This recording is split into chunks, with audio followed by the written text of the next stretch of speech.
What's going on, everybody? Appreciate you for tuning in to another edition of Passion and Precision Podcast. Yes, I did not make the mistake 2 weeks in a row. What's going on, Key? I appreciate you tuning in.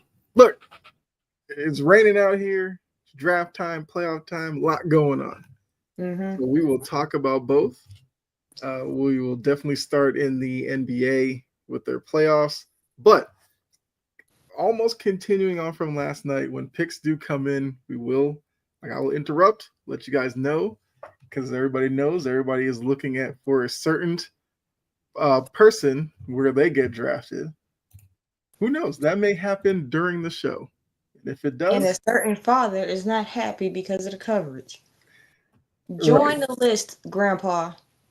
exactly. So we'll definitely talk about that, touch on all of that. But yeah, like I said, let's start in the actually what pick just happened. So the Browns took Harold Fannin, the tight end from Bowling Green, who's a guy that I was kind of looking for maybe when the Patriots picked. But the Raiders take Darian Porter from Iowa State. He is a cornerback. So now the Patriots are on the board. Obviously, I'll be paying much attention to that. But start with the NBA playoffs. Let's start in the West, where your Lakers and the T Wolves have tipped off. It's the pivotal game three. First game on the road for the Lakers. No, are they in LA or yeah? They're in They're in Minnesota. Minnesota. Sorry. So first game on the road for the Lakers in this series. What are your impressions on the first two games, and what are you looking for games 3 and 4 in Minnesota? The first game was a head scratcher. Okay. It was like, I'm like, did y'all forget how to play basketball? Are y'all not? Are y'all getting out physical? But I love the adjustments heading into the second game. Uh, they were a lot more aggressive. Luca actually played decent defense at times. See, he plays for JJ. Defense is all about effort, and he did put Mhm. forth a little bit of an effort. True. He said it so himself. He knows where he's deficient, Mm-hmm. and they were making their shots for the most part. Rui, Rui, I need you to get you in your groove. What's going on, Damien? Nico Harris makes himself look stupider and stupider by just opening his mouth. Very true.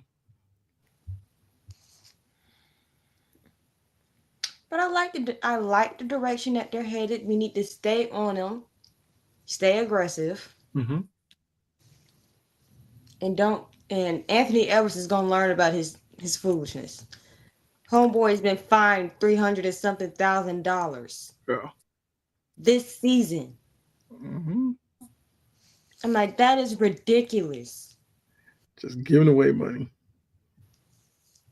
Put it towards a charity or something. Why are you playing? Why? Why? If you want to give away money like that, Mm-hmm. let me hold $1. Makes no sense. But I do see where Minnesota could give us issues. Again, defense. Minnesota has the good defense. Mm-hmm. But they would need for Julius Randle to not be Velcro handle Randle. Okay. Rudy Gobert to provide a little bit of a spark. Nas Reed can't just be a knack. Mm-hmm. So I still think it's gonna be Lakers in 5. Okay. Yeah, I mean, I think they definitely have a good opportunity to uh, win it in five. Obviously, if the same way Minnesota split, in LA, Minnesota obviously would want to sweep the two games in Minnesota. So if LA, at worst, LA's got to split, and then you go back to LA for game 5, 2-2, and then it's best of three, best two out of three. So Okay, Davian. I mean, look, the Patriots did draft Kyle Williams, the wide receiver out of Washington State. I'm assuming, Damien, you were hoping to get him. I don't know, but good pick, wide receiver. I'm happy with that one.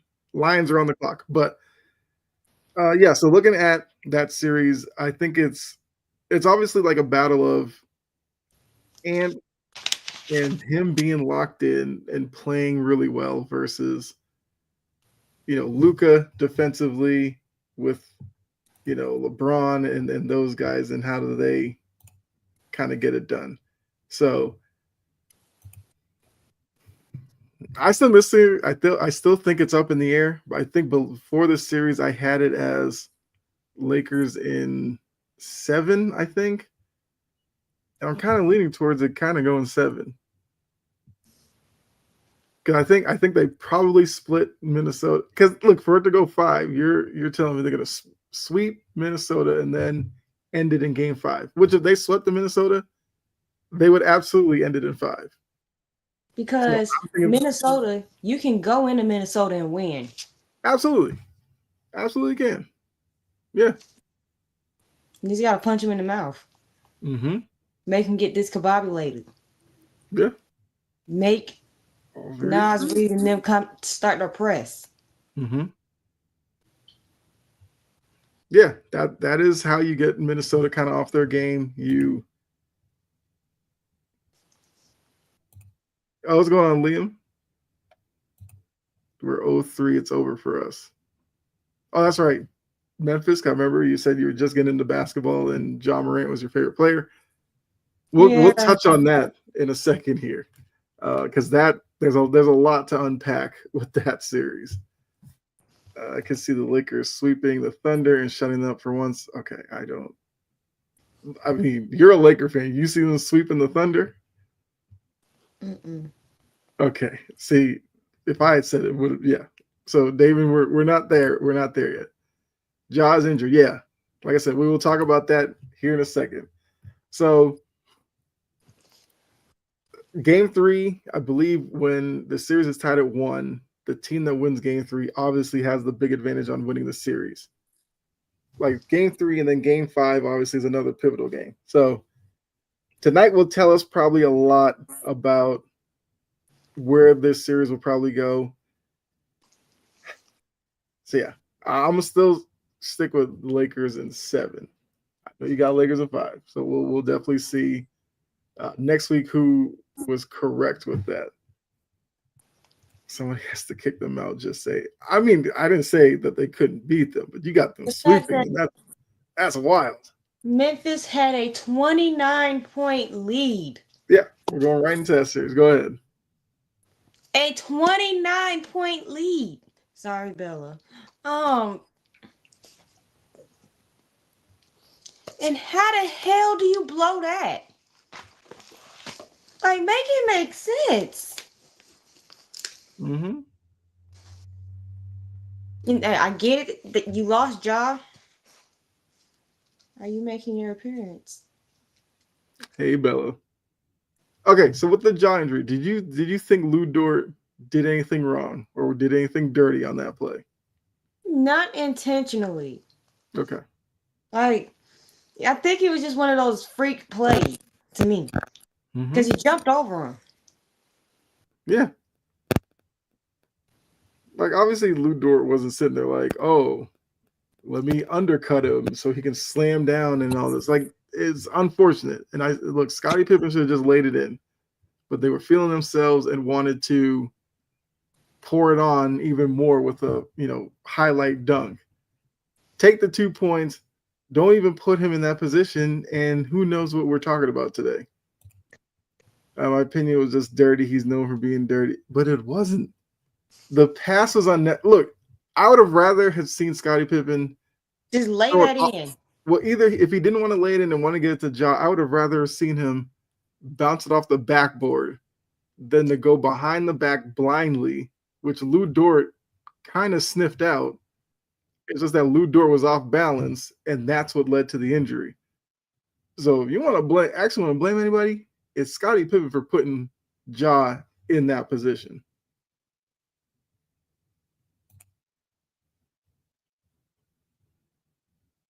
All right, Damian. Damian, you're feeling yourself in your Bears. Which, Damian, how do you feel about your Bears draft so far? Because we will talk we'll draft them a little bit as the Saints are on the clock, and we'll see what they do with their draft here.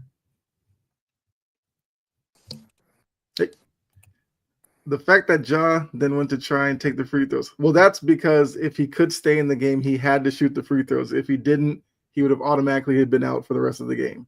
So every player will try to take the free throw on the off chance they can return. Mm-hmm. I mean, Porzingis did it when he was elbowed in the face. Same reason. Kobe, obviously the night we all remember, tore his Achilles. He took the free throws. Like that's why they do it. Obviously, if he knew what he knew now, he probably would have been told like you're not going to return to the game. He probably might not. He probably wouldn't have taken the free throws. But so yeah, I mean, all intents and purposes, are we assuming that series ends in 4 based off the way Memphis lost that? Yeah, that's not even the worst loss to me that's on there. Well, it is because they had a 30-point lead, but they started out losing blazing by 51 points. Mm-hmm. Then they lost by 20. Then you have a 30-point lead and you lose by 5. Where the hell? 10 and 10 is a head scratcher. Everything else not complaining at all. Okay. So Damian likes the Bears draft. Ja will, I mean, based off of Jory and I, the season ends next game, so Ja's out for the year. He should be good to go next year. Saints took a D tackle out of Texas, Vernon Broughton. The Bills are now on the clock. So yeah. Let's dig into Memphis a little bit. We'll stick around on this. And Liam, if you have any thoughts, let us know. Does this signal the end of this current group in Memphis? And the current group I'm talking about, Ja, Desmond Bane, Jaren Jackson. That's probably your big 3. Is this the last time we see those 3 in Memphis together? If not, it's one of them. Okay. Oh, Liam, good question. Do we think Ja will want to be traded with the early exit?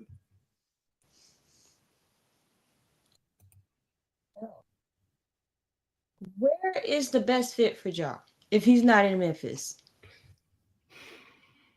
So it's going to have to be – so best situation for him would be a team, obviously, that needs a point guard, has shooters at the ready for when he penetrates into the lane to kick it out, which you probably would need 3 and D guys because Ja is obviously most dangerous out in transition. Mm-hmm. Where is that?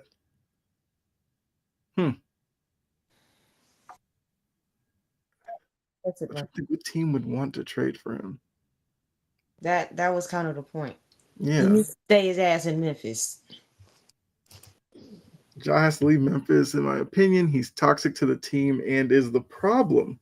Okay, No, Dave. they've already picked Ja over Taylor Jenkins.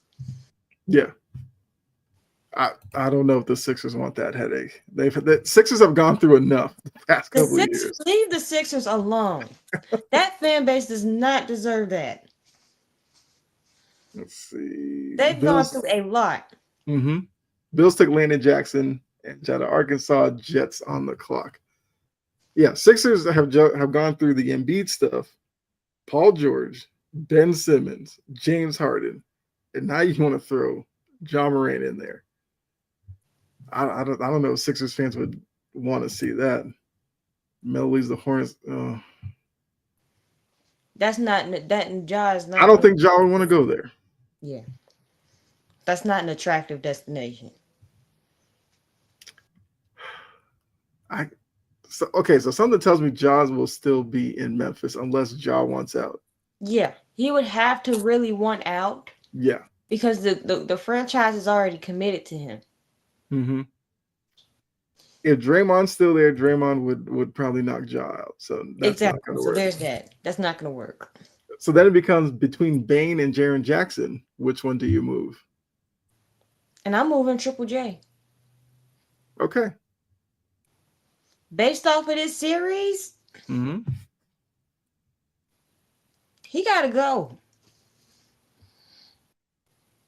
Okay. I can see it. We're at it. I want Grizzlies fans to stop blaming Zach Edey. He's a freaking rookie Mm-hmm. who shouldn't even be out there right now. But because, what was that man's name? Which one?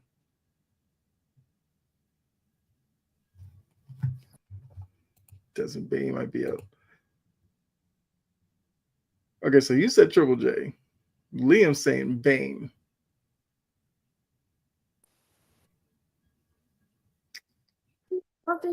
Whatever his name. Mm-hmm. Is playing like trash.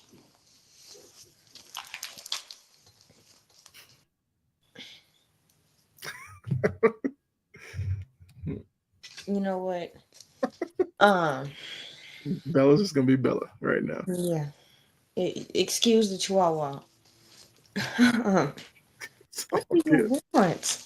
I mean, to Liam's point, Bane might be intriguing out on the trade market. Right. You might be able to get more for him. I do think because of the lack of size in Memphis, Jackson might be needed a little bit more. Only thing is, he's a finesse big, and I think that's part of the problem. I think, I think the one you were talking about, Marvin Bagley, the other big. Yes. If he were playing better, I think Memphis would be in a better situation. Yeah, because Zach Edey's not on the floor. Zach Edey is not as long. Yeah, this is a bad matchup for Zach Edey, and he's being exposed by a Thunder team that have really athletic bigs. So this is where Jackson and Bagley should have stepped up, but it's just not happening. Jackson to Washington could be a good move for Washington. Problem is, guys like Ja and like that won't want to go to Washington willingly. Now, if you trade him there, sure, but I don't know how happy they would be. Zach Edey ain't good enough. Aldama doesn't get any sort of spotlight. I forgot he's even there half the time. He's inconsistent. Yes. And Edey, this is the wrong matchup for him. At Edey's size, with his inability to move side to side, you have to play him against kind of like slow, plodding big men like Valanciunas or Steven Adams, guys like that. You can stick Zach Edey on and be fine. You can't expect Zach Edey to play Chet Holmgren, Hartenstein, like Sabonis's, guys like that. Edey's gonna look. He's gonna get his lunch ate. Yeah. And it's bad enough that he looks soft because he needs a mean streak. Yeah. But at the same time, he's a rookie. He's just now figuring it out. That is true. All right. Yeah, that series we're counting that as over. The Jets took, oh great, how are we pronouncing this one? Azare Thomas, corner from Florida State. The Broncos are now on the clock. All right. So let's go ahead and look at Houston and the Warriors, the Rockets and the Warriors. That's a series that now has kind of turned because of the Jimmy Butler injury, as he injured his glute on that fall. The Rockets last game showed some touch from the outside. So in that series, which one do you think continues? Houston shoots well from the outside, or the Warriors struggle without Butler on the floor? From what we've seen so far, they're going to struggle without Butler on the floor. Okay. Do you trust Houston shooting from last game? Or you think that might have been pie in the sky? I want to trust it, but I can't. Okay.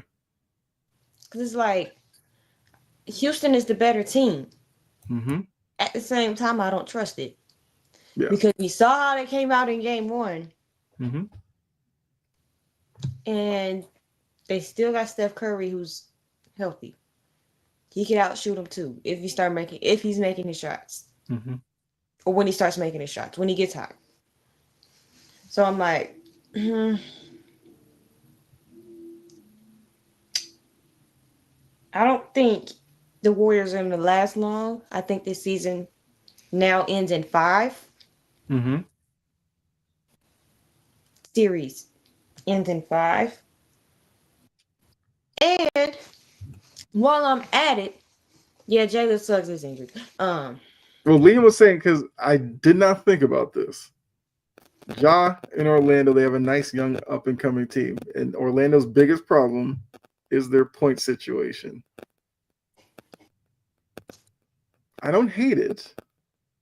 I mean, I guess it would be what would Memphis get from Orlando, and what I mean, I think if you work something out there, it'd be interesting. I'm just trying to think of which team says no. You're pairing Ja with Banchero. Interesting. How do we know that Memphis won't ask for Banchero? If they did, if I'm Orlando, I hang up. That would be a deal breaker for me. Well, Liam, you got me thinking. I think after the show, I might have to hit the trade machine and see what I come up with that would make sense. Also, an update from the playoffs. The Magic just beat the Celtics 95-93. That series is now 2-1 to Boston. But go ahead. You called it. Mm-hmm. To be fair, Warriors were struggling with Jimmy. That's why they're 0-2. So isn't Jimmy really a lose for them? Yes. Because if they're struggling with him, take him out. It's not going to be magically fixed. So to Liam's point, yeah. Because Banchero, if he played the 4, you're forcing Jaren Jackson to the 5, which Jaren Jackson does not want to play. So that natural fit isn't there.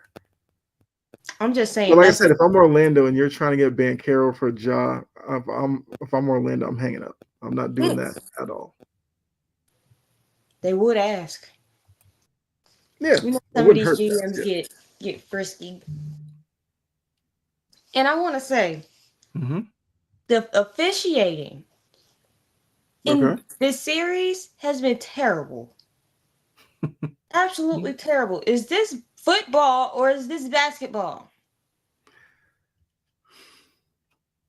I think for a lot of these officials, they obviously allow more in the playoffs, but sometimes I think they do go a bit far with letting some things go.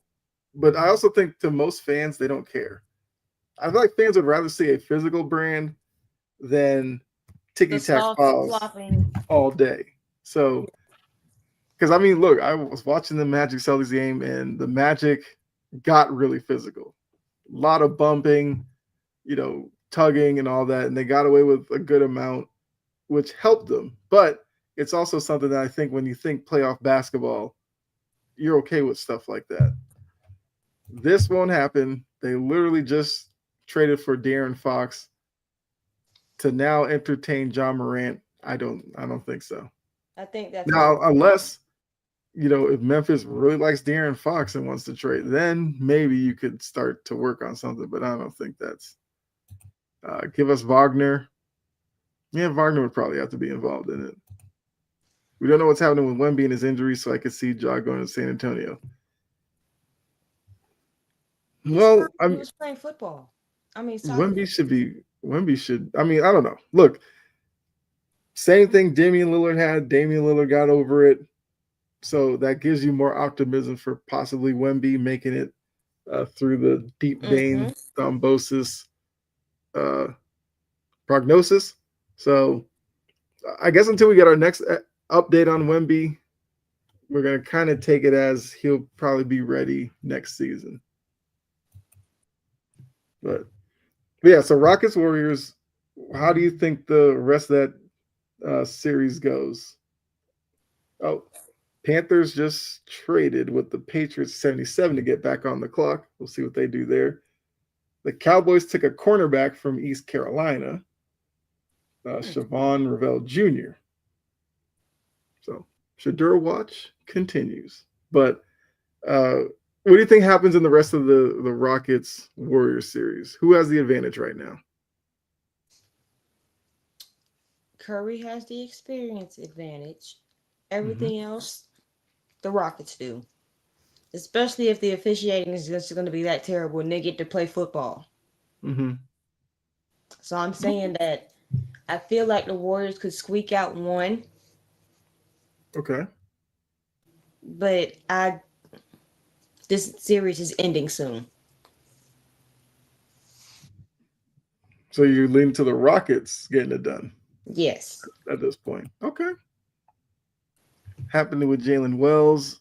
I feel like he's another guy who should be ready next year. Mm-hmm. I was unfortunate how his season ended, of course, because he would have loved to see what he might have been able to do. He was a rookie of the year candidate and everything like that. So he's a good young player. But yeah, that scary fall. Yeah, I think he'll be ready for next year. What is with this NBA Hustle Award? Yeah. The NBA added a couple of words that I think to the average fan, it's kind of hard to quantify who wins it. Because the Hustle And then Award, I saw Draymond Green. I'm like, is this a consolation prize for not getting Defensive Player of the Year? Man, it might be. It was like the Hustle Award and the Clutch Award. I think the average fan couldn't tell you how they calculate who's up for that or how you quantify what's clutch versus who has the most hustle in the league. I don't know. Look, the more awards, the better, I guess, because maybe some guys, get some recognition that they might not have gotten Draymond anyway. Green, at his big ass age, just got a consolation prize. Pretty much, yeah. But Carolina did trade up to get Princely. Oh god, another name. Whatever, the Princely edge guy from Ole Miss. That's what they took. I'm not going to pronounce. I'm not going to try that last name. So Princely U. It starts with a U. That's where I'm stopping. It starts with a U from Ole Miss. Carolina's been having an interesting draft, but we'll talk about that in a little bit. So the last series in the West, Clippers, Nuggets. And that's a series that I feel like Denver threw the first punch. And it seems like since then, the Clippers have been kind of in control.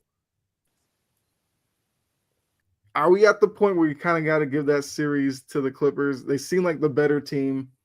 The Nuggets have the better player, but team-wise, you'd probably take the next, 3 off of the Clippers before you take another player from Denver.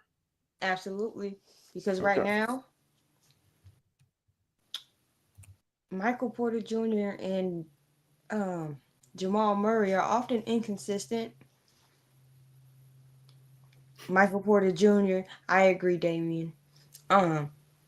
Michael Porter Jr. sometimes has not been engaged, and you can tell. Mm-hmm.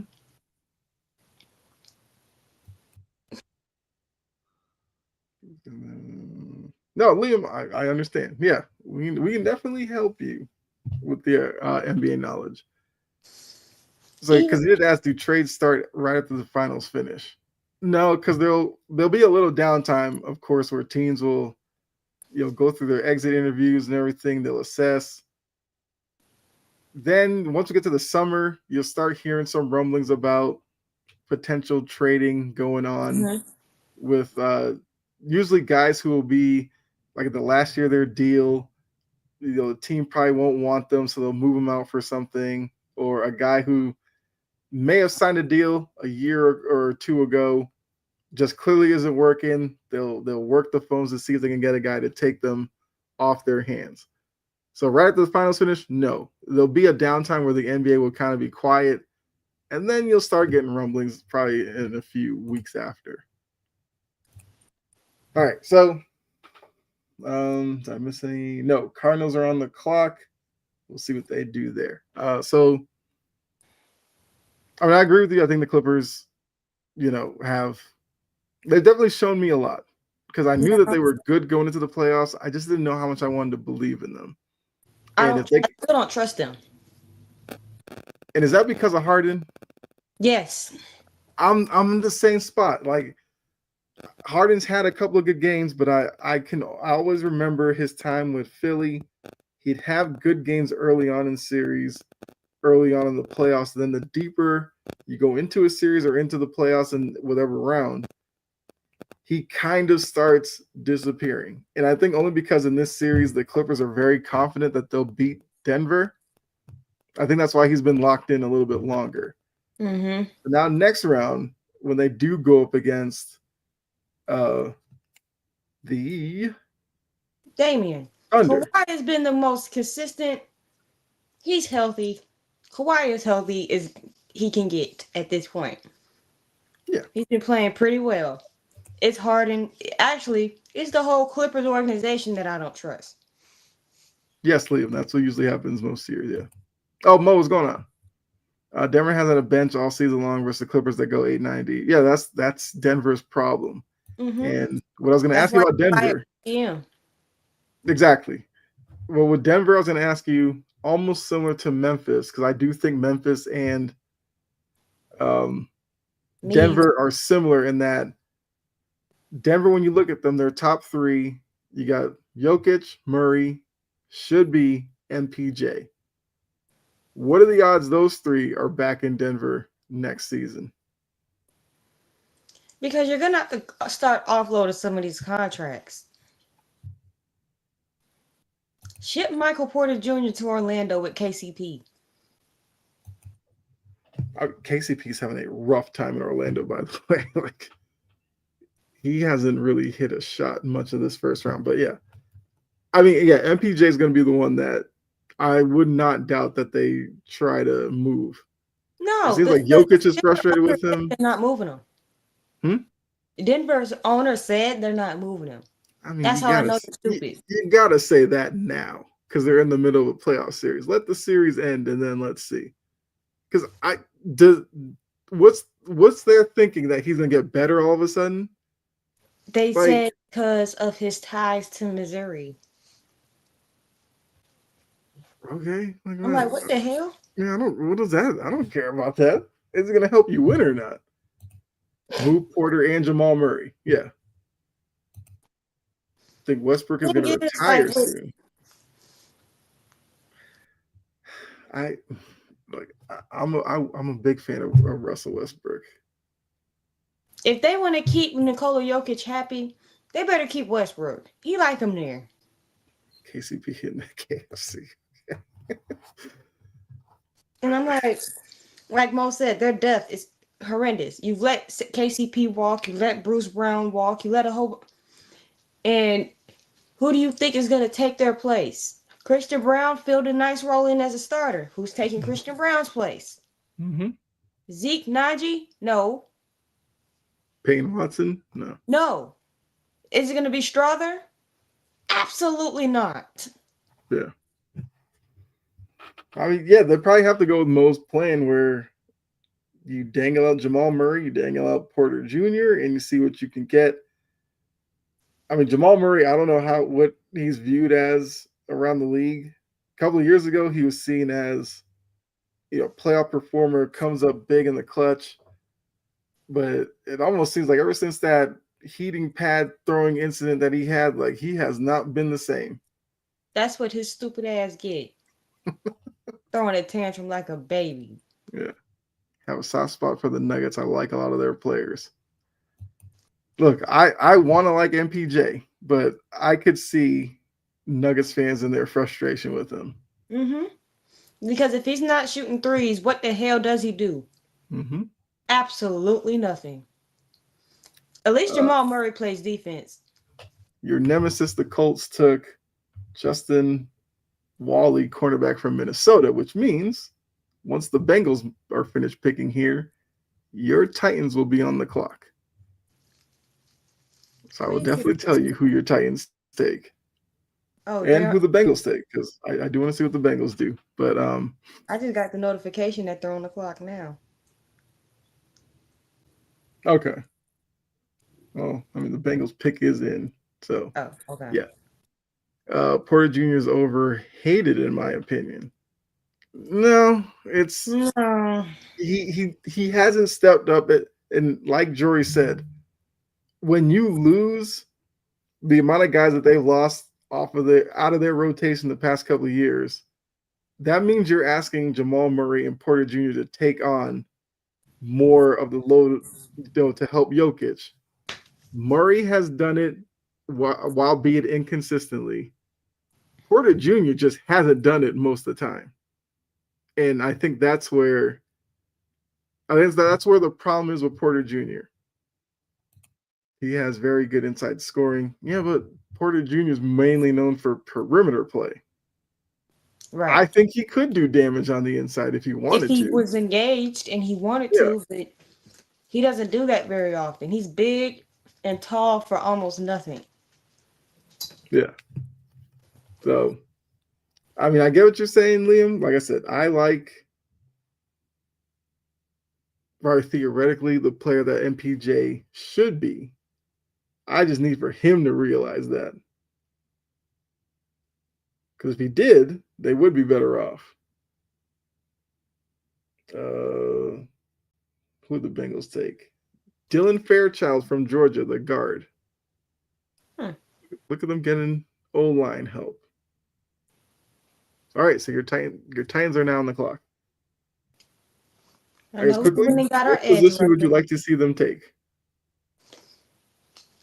See, I fell asleep. I don't know if Burden is available.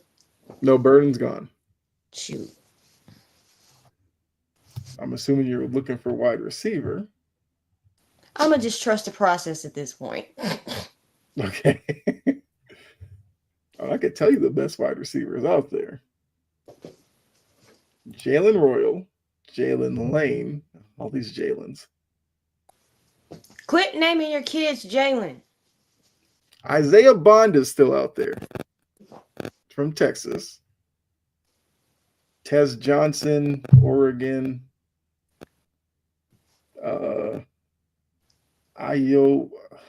Iomanor, yes, from Stanford. Those are probably guys you might hear if they wanted to go wide receiver. Pick is in, so I can tell you. Well, you'll probably get the notification before I see it. Here it goes. Here we go. Sorry to change the subject, but with the Titans getting Cam Ward, what do you think will happen with Levis? Is he a backup or getting cut? This is for you. I don't give a damn what happens with him, as long as he's not starting.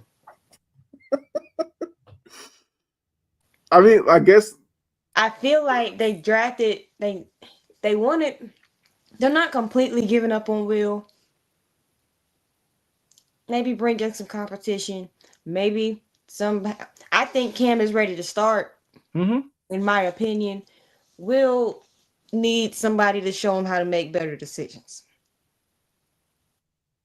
And best case scenario would probably be Ward, obviously, Levis as your backup. Third, maybe get a veteran backup to help Cam Ward, get adjusted to NFL and everything like that. Just don't go get Aaron Rodgers. I will riot.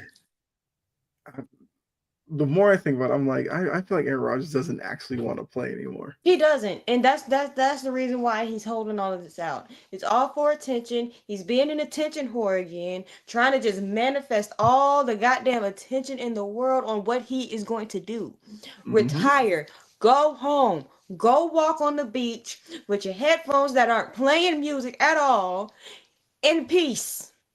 Go smoke. Don't go eat all the ayahuasca you want.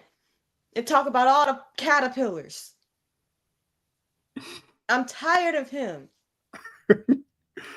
like my thing about it was he sat there and talked about how he was like so offended that they made him fly cross country Shut to your have ass up because have you like a would have 30-second meeting. touch you over the phone.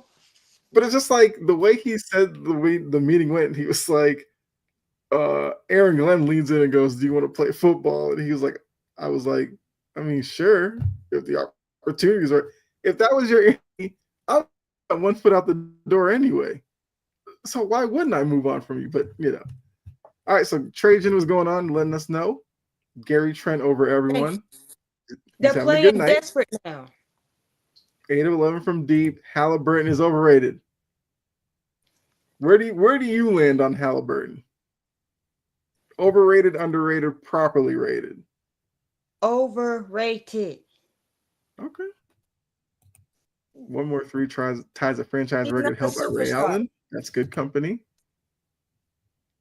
No, I'm saying that he's either going to be a backup or a practice squad quarterback. Yeah. Unless he figures out how to make better decisions. Mm-hmm. So, for me, I'm trying to think, where do people really put Halliburton? Oh, we got a safety. The Titans took safety Kevin Winston from Penn State. Not mad at it. Okay. Look, it seems like a lot of teams are checking off needs, so I'm not gonna get mad at them. My sister has a better shooting form than Halliburton, and she's 7, 6. The crazy thing is, depending on the shot, he has like 3 different shooting forms. His shooting form from the 3 is different if he's taking a mid-range shot. And all 3 of them ugly as hell. I feel like those 2 are different from his free throw shot. So it's right.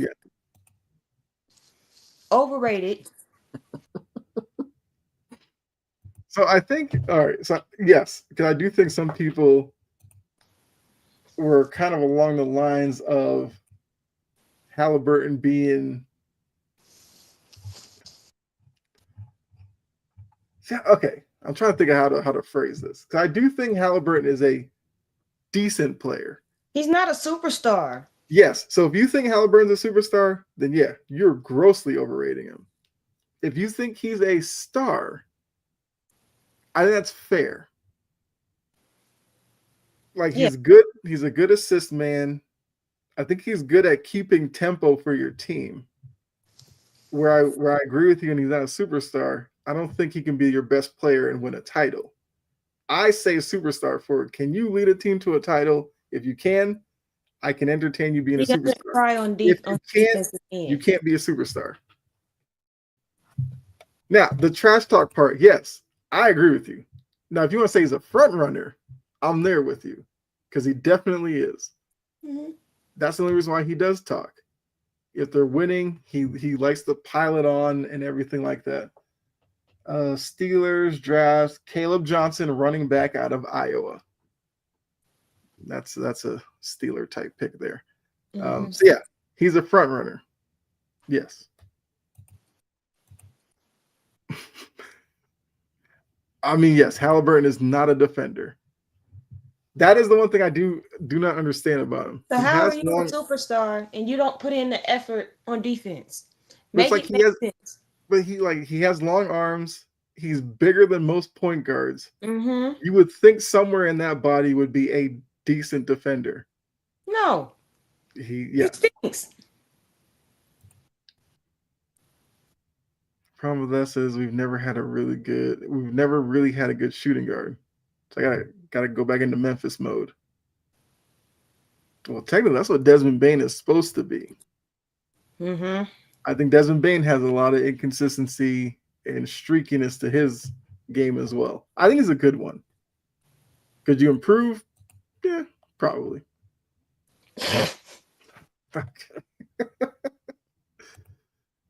Overhyped. That's okay.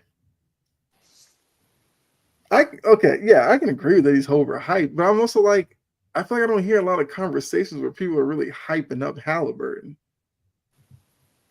They do in Indiana. I mean, what else I don't know if we're going to talk about in Indiana. You want to talk Colts football? Like, I don't know. Seems like everybody's getting cornerbacks right now. The Bucks, Jacob Parrish, cornerback out of Kansas State, off the board. I'm actually quite deep. So I like what my Titans have done so far. Quarterback, edge rusher, safety. The Chiefs just traded. They're now on the clock. They traded with the Patriots. What? Okay, Mike. What are you Mike doing? Vrabel did play for the Chiefs for like a year or so. Giving him some help. I think the Chiefs take a running back here. Scatterbo, who we talked about, he seems like a Chiefs type of player. Yeah, he seems like an Andy Reid type of back. Yeah, I would not be surprised if he's the one taken here. Desmond isn't a superstar. It's probably under because of John Jackson. Yes, Desmond's not a superstar. Desmond's not even a star yet. I think Desmond is the good player. Yes. He's a role player right now. Mm-hmm. Now, if you wanted to move Ja or Jackson to put more on Desmond Bain, I don't think he's ready for that either. Because we've seen Desmond Bain when Ja isn't on the court and Desmond Bain feels like he has to take over the playmaking ability. I don't think you want 82 games of that from him. So, yeah, so Desmond Bain's always going to need that guard to play off of, at least to me. All right, so I think we covered all the West. We basically have covered now Indy and the Bucks, but I will say, so let's say the Bucks win tonight. It's still 2-1 Indy. Would you trust the Bucks if they win tonight, maybe season momentum and coming back in that series, or do you still think Indy probably wins it? I think they could seize it because Indy's one of those teams that if you can get them, you can make them fold. Mm-hmm. And then they'll just slowly collapse. I'm like, I love the Pascal Siakam move initially. Mm-hmm. But as we go on, I'm like, he's the only one that you tries. want to talk about an overrated guy? Pascal Siakam undoubtedly is that for me. I don't see what people see with him. I don't understand the love he gets. I think if you're trying to win a title, he's probably your third or fourth. Yeah. Like, there's a guy, no left hand. His shot is really inconsistent. What they wanted Jaylen Brown to be. What they wanted Jaylen Brown to be. Yeah, except for like Siakam's not even close to being as athletic. Yeah, that's exactly what they wanted Jaylen Brown to be. They don't want to acknowledge Jaylen Brown sometimes. Yeah. Yeah, the Bucks are at 115.99, under a minute to go in that game. So yes, the Bucks will cut that to a 2-1 series deficit. I mean, it would be kind of crazy. I mean, well, not really crazy, but if the Pacers win both games in Indy, the Bucks win both games in Milwaukee, then you're kind of right back at square one for Game 5. And then at that point, do you trust Milwaukee to win at least one game in Indianapolis, as opposed to maybe the Pacers winning like a potential Game 6 in Milwaukee? I could see Milwaukee winning at least a game in Indy. So I'm there with you. I still think that this series is very much up in the air. And it all depends on what Kyle Kuzma we get in the morning. I mean, he still stinks. I mean, he has 9 tonight, which is literally his average against Indiana all season. So clearly that's all he's going to be. Brook Lopez, 0 points because, just keep running him out there. Dame, 7 points, 2 for 12 shooting. Huh? Not great. He gets a pass. He gets a pass. Yes, he's coming back. Yeah, exactly. That's like what Trajan said. Gary Trent gave you 37. Giannis gave you 37. Oh, yeah. So Gary Trent going off from 3 is what did it. Yeah. Yeah, 117-101. That's the end of that game. So yeah, 2-1 there. So yeah, we both agree the Bucks definitely still have a chance in that one. The Chiefs took Noel Williams, a cornerback out of California. The Chargers are now on the clock. All right, so looking at the next series in the East, let's go. Let's talk Knicks Pistons. The Knicks have the 2-1 series lead in that one. They win a very close game 3 out in Detroit. You know, I think for Knicks fans, it was kind of a statement win. You know, first thing is in New York, they did split, but they didn't look great. Are you So to go giving out in them Detroit, went on credit? the road. Are you giving them credit? I don't know. I guess. I mean, look, Look, it's they went on the road and they won. Like it would have been a very Nick thing to go into game 3, get absolutely run off the floor, and then you see them scrambling in a game 4. I think some of that had to be the inexperience of Detroit as well. Like that's still something they're still growing. So they're still growing. yeah, so I might have been too optimistic thinking that they were going to beat the Knicks in this series because maybe they're just not ready to win 4 games in 7 in a I playoff hope they series. do though. I do as well. Like we did our top 10 list. I put Cade Cunningham on there for a reason because I thought if he could lead them to a win over the Knicks, that would do a lot for him in terms of the eyes of the NFL fan base. So, I mean, he could still have a great series and they lose, and then maybe that does something for him. But I think the Knicks are the Knicks still aren't going to win a title. They're not going to come out of the East because they still don't impress me enough offensively for me to think that they'll be able to go up against Boston, In Cleveland. Cleveland. And let's say the Bucks make it past Indy. We already know with Giannis, they can make a deep run. I almost don't know if I would trust them if they even got to face a Bucks team. Because you would think Giannis might mentally destroy Cat and he becomes non-existent. That's happening. So that's why I'm like, I just don't know how much I want to give the Knicks credit for winning game 3 in Detroit. Anthony Edwards-Fines could be a full-on speech at this point. Yeah. The man got a whole $370,000 in fines. Like, you could pay for my education with that money. Yeah. Chargers took a D tackle, Caldwell out of Oregon. Brett, I don't know if you're tuning in. His Packers are on the clock as we are kind of motoring through the 3rd round at this point. All right, so yeah, we both say the Bucks can do it. We're both hoping the Pistons can get it done. So now let's look at the other two. Getting done. The Heat.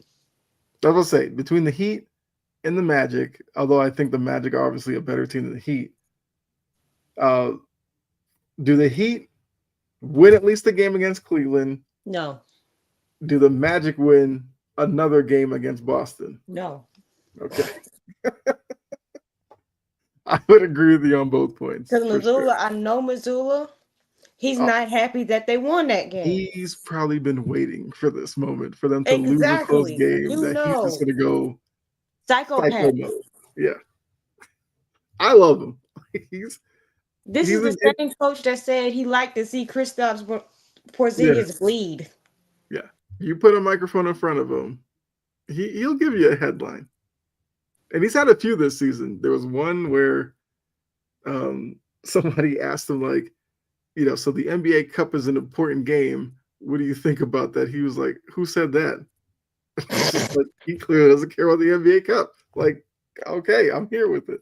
But yeah, so I agree with you. I think the Heat probably gets swept, even though Tyler Hero is starting to talk, saying that I think basically, you know, his struggles aren't because of Darius Garland, because Darius Garland doesn't play any defense.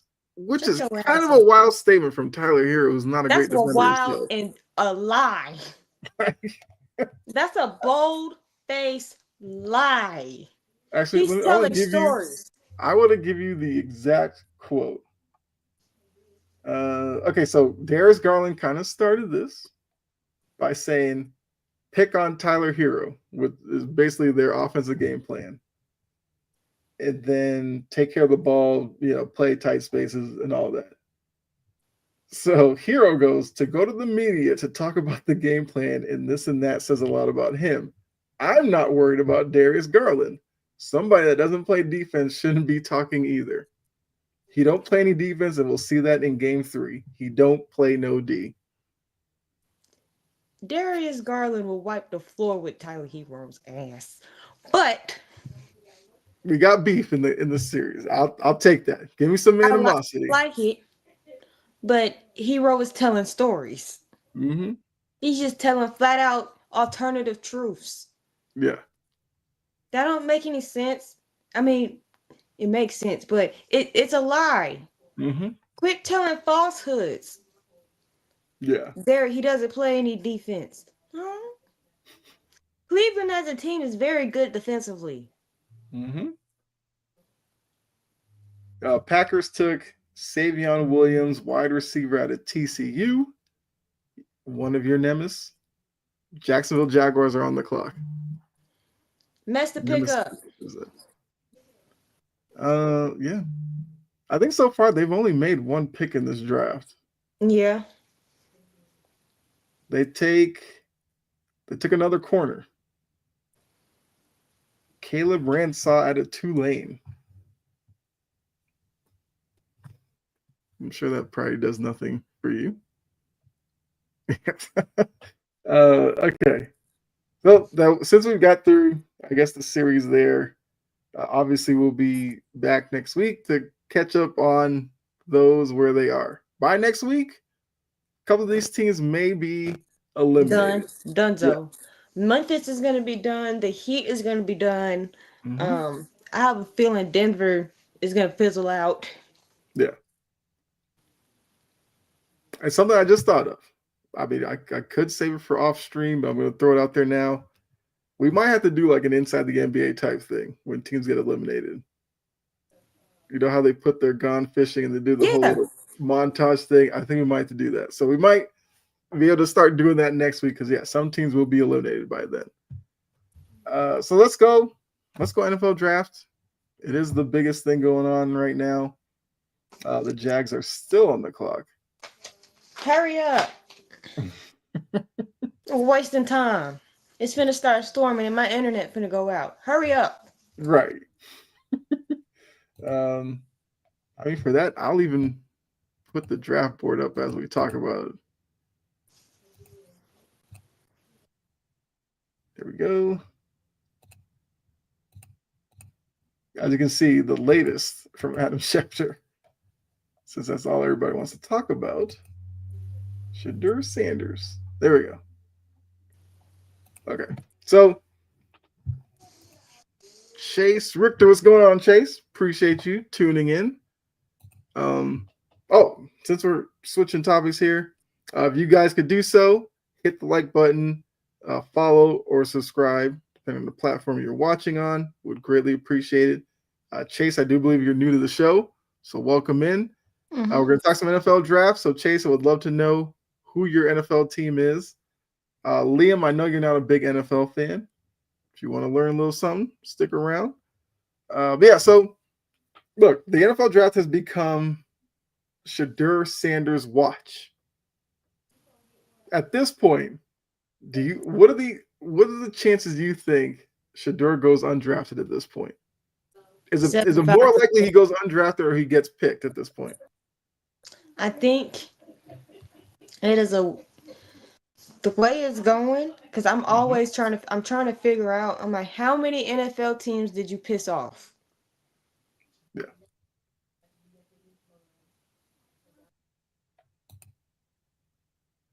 Because I'm like, team growing up was the Giants. Okay. Jory is a Titans fan. I'm a Patriots fan. So Chase, what is your sport? We'd love to know. Never I'm really like, got into the NFL, but I'm here to listen. Appreciate that. Undrafted, Mo agrees. I think it's a good chance that he goes undrafted. Him and his brother. I mean, it would be hard to believe that his brother would get drafted if Shador if the intention is for Shador to go undrafted. Now, if he does go undrafted, is there a fear that that might overpower the story about this draft instead of actually talking about some of these players that have kind of been picked and some of these teams that are actually having good drafts? And I'm not going to lie, on the most part, I think most of these teams are actually having decent drafts. Yeah, but we're so worried about where is Shador gonna go and racism and da da da da da da. Look, listen here. Mm-hmm. Just because Shador Sanders did not, I wasn't gonna get into this, but I'm getting ready to. I'm getting ready to say something because I'm tired of this little lazy ass narrative. Mm-hmm. So Just Chase because he says, didn't, before you go into it, Chase goes, surprised Shador hasn't been drafted. It seems the teams may have colluded to not pick him until late for some reason, which, I'm gonna get into that yes, go ahead. because it is not racially motivated. It's not. So anybody that's saying racism, you sound like a damn fool. The Giants, in this case, the Giants had spent months with this guy. They were probably going to draft him until they interviewed him. Mm-hmm. And I read somewhere that he's been more modest in his interviews in recent weeks, which lets me know he was walking in people's offices talking crazy. That's the problem. He pissed off a lot of people.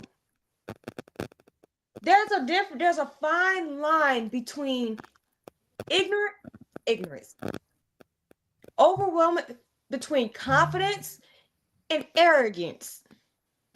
And a lot of the times he errs on the side of arrogance. He's not like a Cam. Cam is very confident in himself, but he's not going to sit here and be pompous and act all grandiose about it, telling folks what he's not going to do and how he's going to do it and all that other crap. You think these people want to deal with prima donna folks who haven't stepped a foot in the league yet? No. It has nothing to do with race. But at this point, I do think it's crazy that Tyler Shaw went in front of him. But the Saints don't like him at all. Exactly. So that's a team he probably tanked the interview on because maybe he didn't want to go there. So if he doesn't want to go there, why would they pick him? Cleveland. They had 2 opportunities to pick him in the second round, and they chose to go otherwise. What does that let you know? He probably pissed them off too. Mm-hmm. The Raiders have yet to pick him. They went in the direction of another quarterback. Yeah. This is not. At some point, we have to hold the player accountable. This is a job interview. You are expected to show some level of professionalism and some level of sanity. Not sanity. I'm not even saying humility, because you could be as confident as you want to, but once you start getting so full of yourself, more down to earth. I do think it's possible he doesn't get drafted.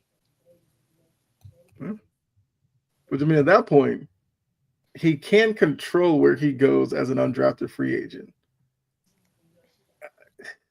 Look, it is a weird story for sure, because we just went through a college football season where it was the season of Shador, season of Travis Hunter, season of Prime in Colorado, and now it's like Shador obviously is being penalized for his approach with a lot of these teams. And look, the teams that we were looking at him to go, are kind of bad teams in general. So if you're a bad team, and which means you may have a coach that's fighting for their life, are you going to bring in a guy who could maybe upset your locker room with the arrogance or whatever? You may have vets in these locker rooms that would not appreciate a young guy coming from Colorado. Not like Colorado set the college football world on fire or anything like that. No, But the pterodactyls are on the clock. yeah, Ravens are on the clock. And I got Ravens, a word for them. Hey, Ravens, go take Shador. There you go. Like, end the story at this point. But it's just like Shador's a product of social media and its effect on sports right now. Shador has a wide following. So obviously, when he isn't hearing his name, he becomes the story because of all these prospects. He might be the most popular online. And that's where you get a lot of the theory and all that from a lot of fans that you could question how many of them are actually college football fans. And you could question how many of them actually know more of these prospects and the fits and everything. Because like I said, and like you agreed with, when you look at a lot of these picks, you go, that makes sense why they did that. So if you only want to compare to the quarterback picks, fine. He was never going to go over Cam Ward, so you can forget about that. He didn't want the Giants. The Giants went Jackson Dart. He didn't want the Saints. They went Shock. This hasn't been a draft where quarterbacks are flying off the board anyway. Teams are taking their time on these quarterbacks. Milrose's still out there. Quinn Ewers is still out there. Gabriel, all these guys are still out there. So there's a chance maybe there's a mini run on them tomorrow. I don't know. Maybe the fourth round, some teams will be like, all right, we waited long enough. Let's just take one, bring them in the building, see whatever. So if they do that, Shador probably has to look at it and go, well, I'll be a backup somewhere. I'll fight my way to the starting job. Does he have that in him? Or did he go into this assuming these teams are going to be begging him to want to play there? And we're going to treat him as like the next great thing. And when that hasn't happened now, how does he respond to this? I know he said after the draft party he was at that, you guys know we weren't expecting this, but this is going to fuel my fire. Okay. Let's see if you meant also it. said we all know this wasn't supposed to happen. And that's another part of the reason. That's another part of the reason. Mm-hmm. We talk too goddamn much. Yeah. But this is also a league. We saw Aaron Rodgers go through a drop. And Aaron Rodgers is a very arrogant person. We've seen Tom Brady. It was like we've seen Tom Brady go in the 6th round. And Tom Brady turned that into the biggest chip on his shoulder you could ever see and became one of the greats. So wherever he goes, if he doesn't go anywhere, so what? Oh, I forgot. Brock Purdy was Mr. Irrelevant. He spun that into the chance of maybe making $50 million a year. So you make the best of your situation, keep it moving, and ESPN and all these networks, you don't need to focus on Shedeur Sanders at this point. If he gets picked, he gets picked. If he doesn't, he doesn't. So, hey, Jalen Milroe off the board, going to Seattle. Okay, Deion gonna have a fit. That one might set him off the edge. I mean, I was probably going to get to the point where, Milroe was probably going to be the next one off. So there you go. Has something like this happened before, an athlete sliding Happens this every low? year. Well, this low because, remember, started the process, Shedeur was supposed to be a top 5 pick. Then he became a top 10 pick. Then it was like top 20. The fact that we are into, what number is this now?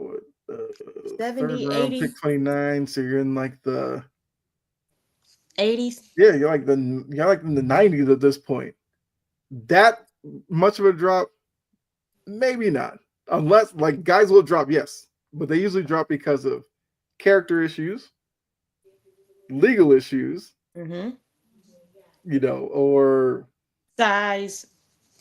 Yeah, stuff like that. Like there has to be like glaring red flags on your profile to drop. And with or this they just case, think. Yeah, if you just think and teams don't like you mess up your pro day and all that, yeah. But this case, it seems like it's the personality reason for the Mm-hmm. drop. And look, some team may take the chance on him fifth round, sixth round, just to throw a dart at the board, because that's what most teams do by the fifth round anyway. I'm curious as to what Dylan thinks about Mr. Um, Milrow. I mean, Mo had an. I mean, you guys can't see the chat in the chat here, but Mo just put, "How do you get blackballed by a league before you actually play in the league?" That kind of tells you, like, you had to go absolute nuclear to your To your interviews. character to not get picked in a 7-round draft, where, like I said, by the fifth round you're just throwing darts at a board. So maybe tomorrow he hears his name, but yeah, It don't sound like it's gonna be tonight. right. So that party that he's throwing down there, might as well wrap that up. Tell him to come back tomorrow. But that is interesting. Seattle taking Milrow. They don't I'm not believe in mad dark. at it. Not mad at it. Me either. I mean, they do compare him to Lamar Jackson. Michael McDonald's coaching in Seattle, Oh, former here we go. Ravens guy. Oh, that might have been the connection right there. McDonald, Ravens, Lamar, Milrow. He thinks he might have something. Okay. Crazy about him for the past 3 months. Quit it. Yeah. I mean, we did talk. Okay, yeah. So getting off of Shador. Enough about him. Yeah, because he's Looking taking at enough time. He's taking enough yeah. time. So That's looking at the picks that have been made, are there any teams that maybe have caught your eye positively or negatively for what the they've done so Panthers. far? The Panthers. I love what the Panthers are doing. I love it. Like, and the Falcons did a risky move, but for what they got, I'm not mad at it. Good job, Terry, for using your brain cells for once. So as you bring up the teams, I'll tell you. So far, the Falcons have done Jalen Walker and James Pierce. The only thing I hate about the Falcons, they gave up the first round pick next year for James Pierce. Don't Yeah. understand that next year's draft is supposed to be really good, but they got two guys defensively who can get after the quarterback.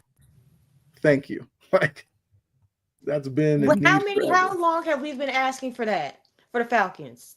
Way too long. Carolina, who you brought up, Ted McMillan, Nick Scorton, and Princely You. I'm still not going to try Now, that the last thing name. with Ted McMillan is they ran up there to make that pick. They was like, I know exactly where I'm going. That means that gives me confidence with Bryce Young's tenure in Carolina. Because I watch all of my Bama babies. I do. Even the ones that play on the pterodactyls. I hate them. Yeah. Not the players, the team. And speaking of the Ravens, I don't want to hear a ding dang on thing about how the Ravens are such this honorable organization. They took controversial player Mike Green in the second round. He has two SA cases, separate ones.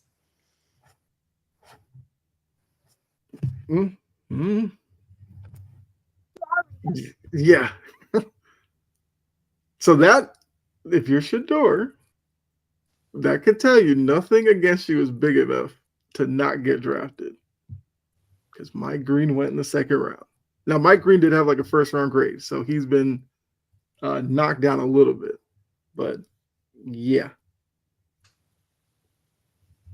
for a zero tolerance team, it's a lot of tolerance. So, too much tolerance. Yeah. Harbaugh putting his foot in his mouth. I will say, Howie, I don't know how the hell Howie keeps doing this crap. The last team that needed Jihad Campbell got him. Mm-hmm. I'm like, bruh. Let's see. Phillies draft Jihad Campbell, Andrew Makuba. They didn't need a safety. They got the safety out of Texas, who I think is a good one. Yeah. First round talent at the end of the round. How he's And they about as only good as it traded gets. up one spot to get him. But Mm-hmm. I already know that the Philadelphia Eagles and Kansas City Chiefs, they're buddy because of Andy Reid. It's Mm-hmm. good to cultivate relationships and don't let them crash and burn. Yeah. Kansas City, Josh Simmons at the end of the first round. Perfect pick for them. Mm-hmm. Because you look at that Eagles game, the O line did get exposed. They had Joe Tooney playing left tackle, who's a natural guard. Simmons is a tackle, will play tackle. So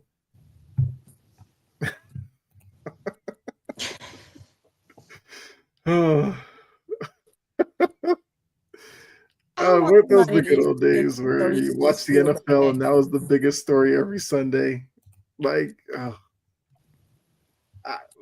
yeah, I don't know. It's like Shador's What now did going you to be say the to piss everybody off?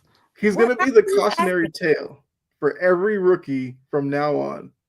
Don't do the Shador. I mean, I said months ago that all of that was gonna come back to bite him in the ass. But normally, if you do it to a couple of teams, some other team might go, Right. okay, we're not them, we'll take it. But this is like on a league Nobody's touching level. him.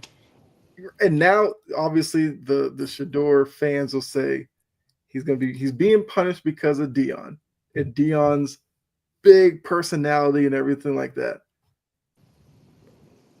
Because I couldn't think of another player who had a dad or parent with the personality of Dion. I mean, you could point to Eli Manning and what he did, but Archie Manning's not on a Dion level. Mm-mm. The thing is, he talked like his daddy without having the athleticism Mm-hmm. like his daddy. So Yeah, two things don't right. it not And adding up. I mean, they list Shador like 6'1", I think like 215. So he's not a big guy either. Yeah, I think That's somebody kind of said like new. he I think somebody said like he has like the same measurables as Brock Purdy. Brock Purdy went last. So yeah, I don't know. I kind of knew that because I know he was in the top. He was in the number one pick discussion. I knew Another he wasn't quarterback going number off the one. board. Cleveland took Dylan Gabriel, quarterback out of Oregon. Yeah, buddy. It's looking bad for this boy. At this point, he's got to hope the Raiders might be the last team that Shador's kind of hoping picks him. Oh, yeah, that's about Dylan. Dylan said he loves the Milrow pick. Okay, good. So Um, Milrow, treat my Chucks, treat my dude right. I mean, I'm sure the 12th man will love him. But Dylan Gabriel has now gone before Shador. And we talked about Cleveland has had like 6 opportunities to take Shador. Didn't even take a quarterback until now, and they go Dylan Gabriel. Cleveland, let's see. Mason I knew Graham. he wasn't gonna go number one Right. when after pro day the Titans canceled. They agreed to cancel those the private workout. I'm like, yeah, Mm-hmm. it's gonna be Cam. Mm-hmm. They either saw something they didn't like, or he said something, or they observed something they didn't like. Yeah. And The message is that nobody's taking them. Cleveland's draft hasn't been too bad. Mason Graham, Carson Schlesinger, the linebacker, then Quinshawn Judkins, Harold Fannin, the tight end, who I think has like a wide receiver body, but like tight end ability or something like that. Mm-hmm. And then Dylan Gabriel as potential quarterback of the future. I mean, it kind of depends what you think about Dylan Gabriel, but Honestly, thought he'd go in the third round. Yeah. Oh, Patriots on the clock, and they actually did not trade this pick out. I mean, I didn't even see what Vrabel got for these trades. Vrabel probably has like a crap load of picks tomorrow, which I'm not mad at it. I don't even know where they go here. I think they go edge player here. Let's see who's available. It's storming. I don't know if you can hear all of this. Mm-mm. Oh, okay, I did just hear it. Yeah, Gabriel seems like a guy who will be holding a clipboard probably his whole career. Jarrett Wilson. Jarrett Wilson. A center. Oh, yes. I'll take it. From Georgia. Okay. I mean, some Patriots fans will be mad. Drew Kendall is out there, BC center, but they got a center. Okay, perfect. I will say the Packers getting Golden. Falcons are on the clock. Don't screw yourself up. You've drafted well so far. Yes. Don't do it. Mm-hmm. Yeah, go Matthew ahead. Golden. Yes. I love that pick for the Packers. Mm-hmm. Christian Watson is unreliable. He can be a true number one. Mm-hmm. I love that for Jordan Love. I love it for the Packers. Now, have they filled out their defensive line yet? No.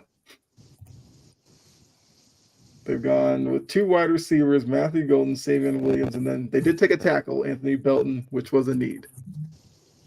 Now, the Jaguars jumping to get Travis Hunter?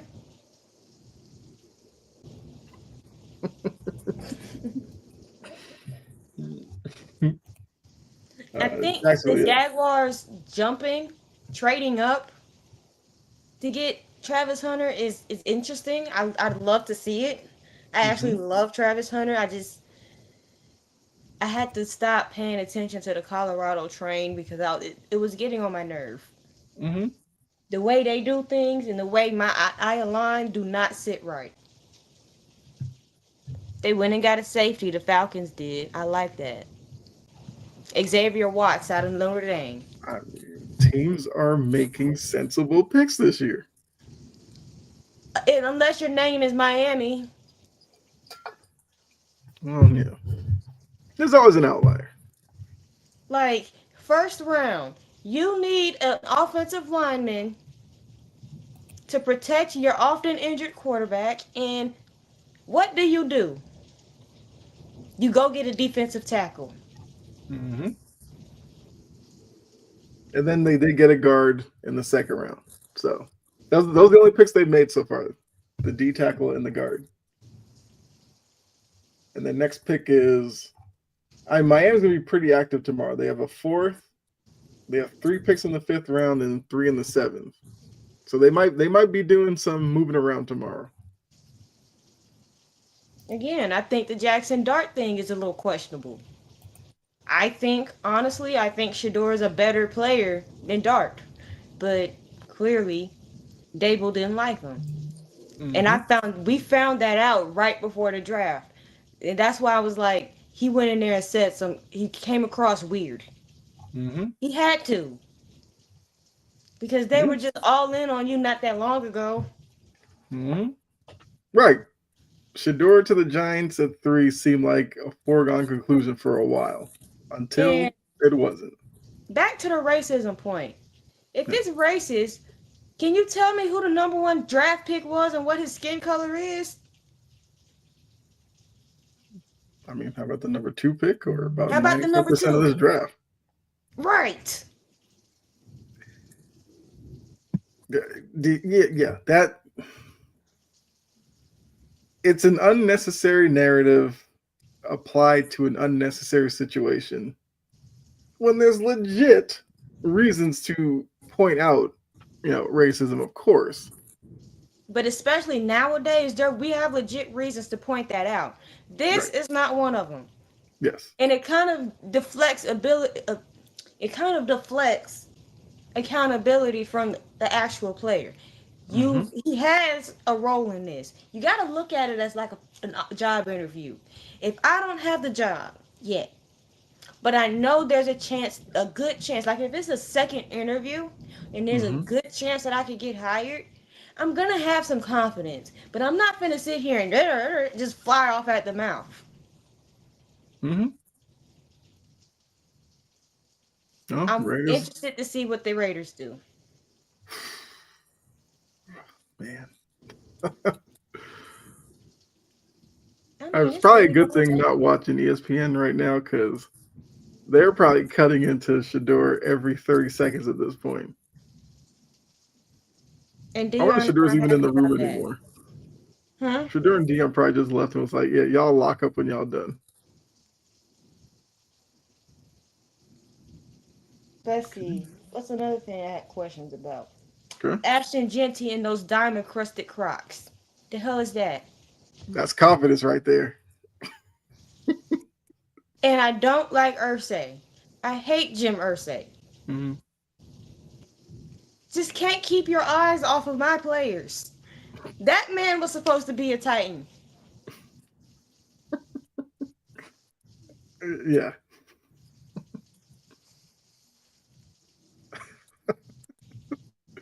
I mean, I look, had to lead up to grind for that Ursay man to last do that to night. you. Mm-hmm. But I'm not upset that we did end up still getting an edge rusher. Mm-hmm. Because we needed it. Now fill Yeah. out the rest of the defensive line. We got Jeffrey. We have Tavondre.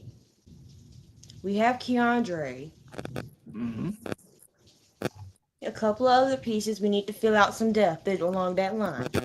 Yep. And you guys will start the day tomorrow because you have the first pick in the 4th round. Yay. So you got So two we get fourths, priority. 2 fifths, and 2 6th-round picks. So the Titans could do some movement as well tomorrow. And we got money to pay them. Mm-hmm. Unlike the Dolphins, that's why they don't have a lot of picks. Oh, Raiders pick is in. Let's see. Is this where it happens? I think no. I mean, it doesn't even list quarterback as a need for the Raiders necessarily, even though, yeah, you got Geno Smith, but he's getting a little older. You only got him for a 2-year deal. I mean, it's really going down outside. Mm-hmm. See, the hesitation from the Raiders. Wait, the Raiders have back-to-back picks. Tom Brady is Shador Sanders' kind of like mentor. That's why I'm like, at a certain point, the Raiders probably do take him. Yeah, the Raiders have back-to-back picks. There's a good chance if they wanted to use a pick now, they could. I'm trying to see what the Raiders have done so far. So Ashton Genty, Jack Beck, the wide receiver, Darian Porter, corner. The Raiders have a bunch of picks left. 2 in the 3rd. We have back-to-back picks in the 3rd. They got 2 in the 4th, 3 in the 6th, and 1 in the 7th round. Because they've done a lot of trading back. Mm-hmm. So I'm assuming the Raiders will send both picks in right now. Unless they trade 35, the 35th pick in the 3rd round. Mm-hmm. They're taking their time. All right. They're taking their sweet time. So let's see. Best available players that I had. Well, none of them are available, so other than Shador and Malachi Moore. Mm-hmm. Scatterbo didn't go, did he? He did not. Nope. He is listed as the best remaining running back on ESPN. Dylan Sampson is a guy I think. Well, they took Henderson. But Dylan Sampson was a guy I thought that Vrabel might take, but they took Trayvon Henderson. Yeah, Mo, thank you. That Quinn Ewers background is nuts. The fact that he picked that room, like it's nothing but deer heads. It's like bears, all this stuff. Well, Raiders took a D tackle, but they're still on the clock. That's crazy. uh, Now Ewers is a guy. Seemed like last year there was highly touted, and now he's gone completely under the radar. That nobody's even talking about him. Yeah, because Arch Manning came in and they threw him out like they're like a dog toy. Mm-hmm. Yeah, but my best available players at the time of making this list, most of these have already been drafted. Mm-hmm. Was Shador, Milroe, Will Johnson, Luther Burton, Tui Malau, again, Bump You, Ursay. Scatterbo, Malachi Moore. Now, I know he's small, but if my team can manage to get Malachi Moore, Okay. because he's very physical, he's very smart, he's a leader. A lot of teams like that, getting a leader. He stayed after Saban retired. Okay. Yeah. He stuck it through, and we always appreciate him. And he's definitely good in coverage. Okay. Well, I guess we'll see if that comes through. Raiders pick is in. I'm just here to listen and taking all this in. They took Charles Grits. They took back-to-back tackle, tackles. Then an offensive tackle. Yeah. Taking all this in despite not knowing a thing. Hey, it's all good. All good, Liam.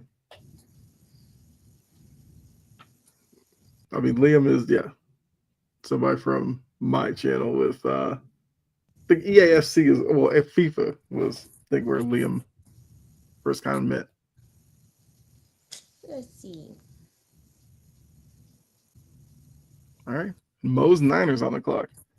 I'm trying to think if there's anything else with the draft wise to talk about. I got something to say. Go ahead. It's going back to the Shedeur Sanders thing. ESPN is terrible. Y'all spent all of 6 seconds talking about Cam Ward. You missed precious moments with Cam Ward because you guys wanted to focus on Shedeur Sanders, Travis Hunter, This is the most disrespected a number one pick has ever been in my life. Well, ESPN did do it with Alex Sarr and Risa Shea in the NBA draft too. Like, this is ridiculous. Spend 6 seconds talking about the actual number one pick, and then you're going to talk about Shedeur. Well, problem with that was Cam Ward told everybody he was going to Tennessee. Yeah. He sure did. He went on that Fortnite chat and just put up.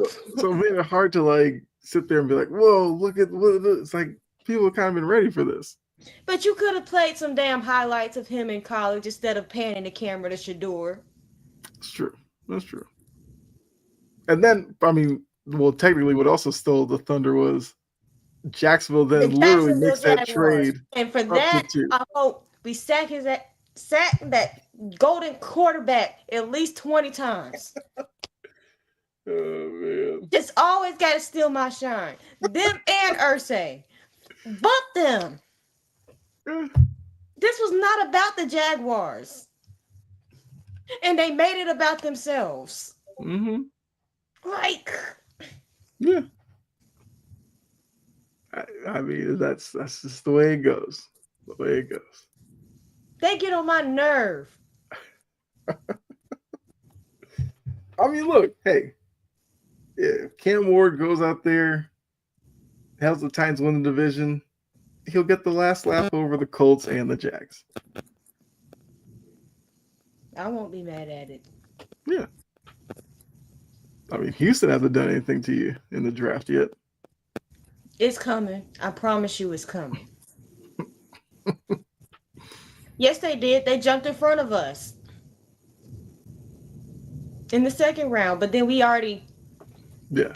we traded our pick away. Yeah. ESPN has a lot going on, so we can decide that that's true. Yes. Yeah. Don't get me Ah, started. yes. For ESPN, Shador has taken the attention away from. Yeah, absolutely. But oh my God, I had to watch the draft not with the ESPN people, but the NFL Network people, and I'm so glad I did I feel because like that's the better I coverage. would have acted a plumb fool had my number one pick quarterback only got 6 seconds of Yeah. respect. Yeah. I've been watching Six NFL Network seconds, as a well. hot second, Mm-hmm. a dip of the toenail. Mm-hmm.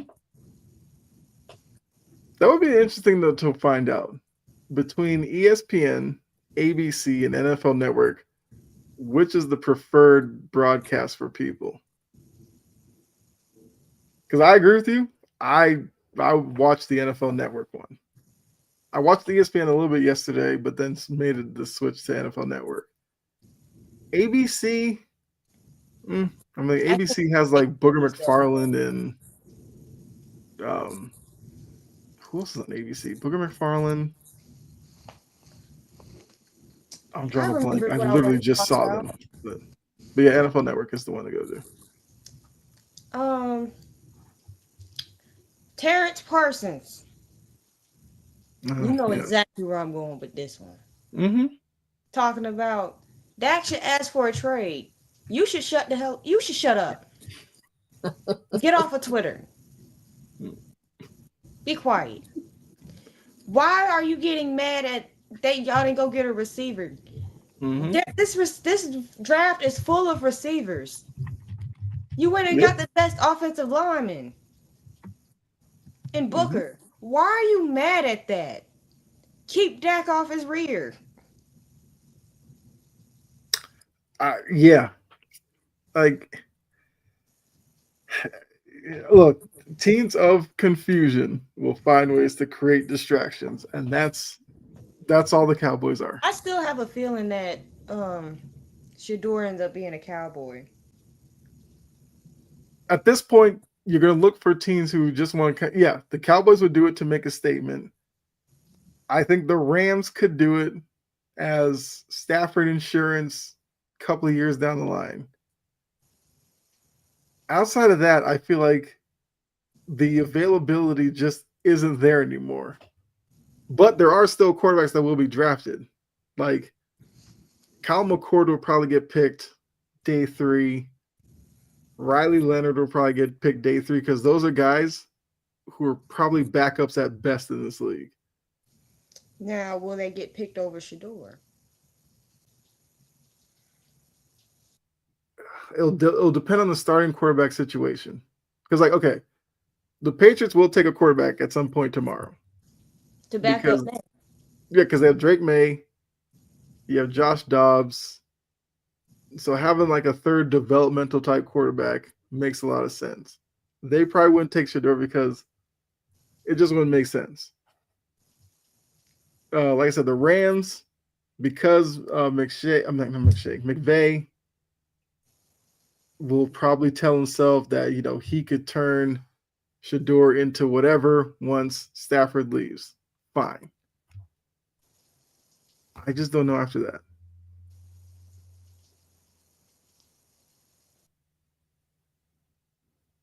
Savion Jones, edge to the Broncos. Okay.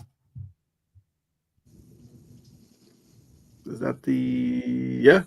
That's the end of the third. No, the Vikings are on the clock for the third round. Yeah, at this point, it's just like there's not really a seat at the table for him anymore. So I don't know if he has to go on like some crazy apology tour behind the scenes to get some team to go for him. Like, I don't know. Because even as an undrafted free agent, like, where? Wait, hold on. Did Pittsburgh take a quarterback yet? Am I forgetting somebody that they took? Let me see. I don't think they did. I mean, it seems like it's been a while since Pittsburgh's been on the clock, so that might be the thing. Derek Yeah. Harmon. Yeah, they've only taken Derek Harmon and Caleb Johnson, and they have one pick in the fourth, one in the fifth, one in the sixth, one in the seventh. So I mean, he could still actually end up in Pittsburgh.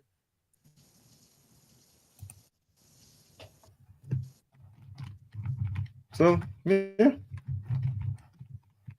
if you're Shador, that might be it right now.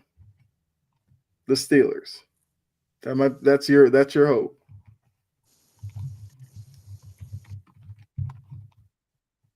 Okay. I mean, at that point, oh, go ahead. But I'm waiting for Minnesota to announce its pick. Okay. Yeah, this would be the last pick of the night because your team is next on the clock, which would be the first pick tomorrow. Tomorrow's draft starts at noon. And they get 4, 5, 6, and 7 in tomorrow. Tay Felton, wide receiver, Maryland. All right, that's the end of the draft coverage for tonight. I'm like, I was gonna do a little final burn, but y'all gonna have to see. It's gonna stay tuned till next week because I'm going in on you know who. Mm-hmm. Yes. This whole draft process thing about the attention, even though you kind of got a little bit of it, I'm going in on it. Yeah.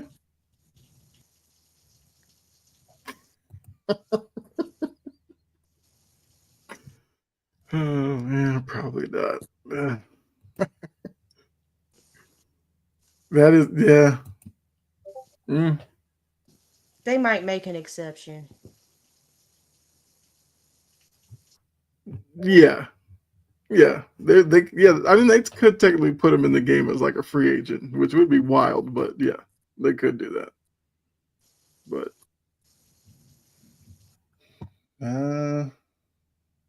yeah, so that's all we had. I mean, we took you through the end of the draft coverage.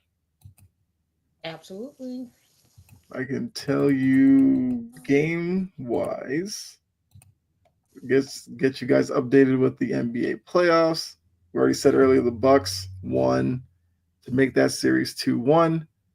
The Magic won to make that series 2-1. The Lakers and Wolves 2-point game right now. Lakers with the lead in the third. No, here we go. And yeah, that's been it for tonight. So yeah. Tomorrow, Saturday and Sunday are big days for sports. You get 4 rounds of the draft tomorrow.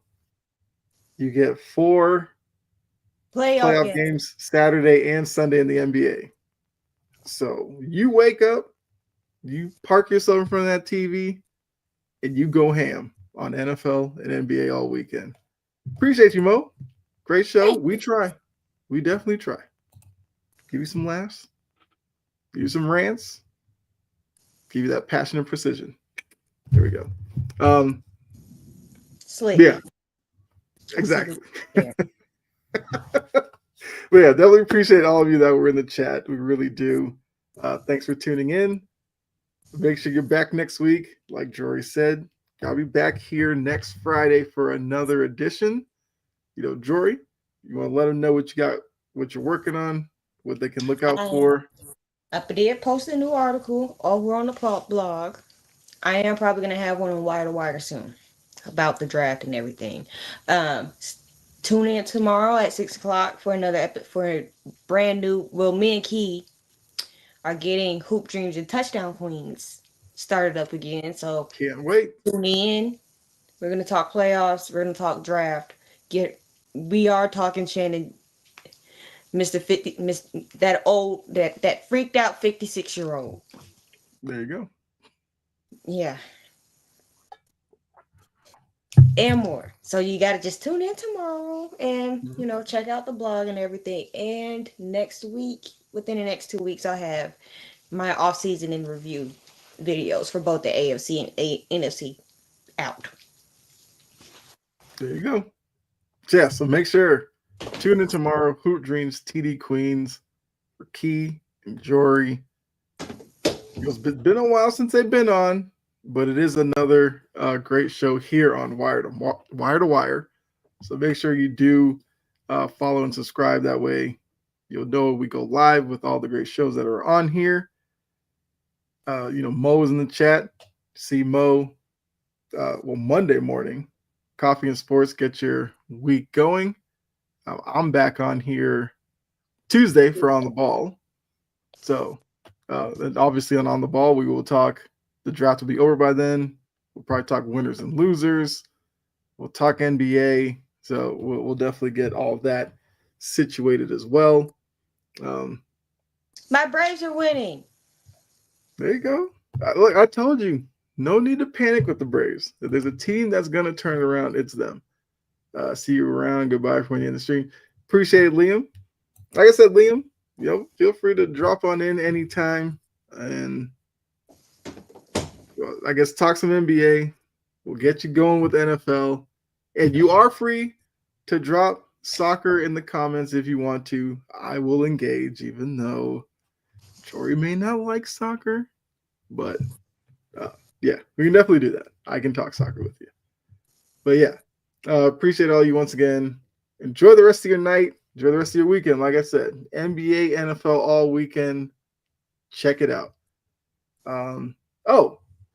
I guess we do have a Discord. So if you guys want to join the Discord to talk sports with us. So Liam, if you wanted to and you just want to talk soccer with me in there, you can do so.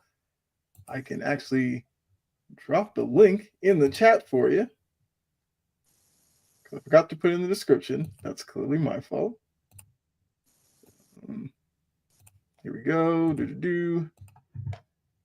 Yeah, right here. Yeah, we can talk football. We can talk whatever you want in there. I don't know why I keep thinking that you were soccer. Yeah, we can talk football. Oh, wait. Yeah, he's just making the joke. Yes, soccer is football internationally. Yes. Follow the Discord. You can talk to Jory and I when we're not live on the show for more sports talk. That's where you need to be. So hopefully we'll see some of you in there. But yeah, thanks again. Enjoy the rest of your night and your weekend. We'll be back here next Friday for another edition. For Jory and myself, we're out of here. Bye. Yes, you're from the UK. I know. That's on me. So we can talk football in there.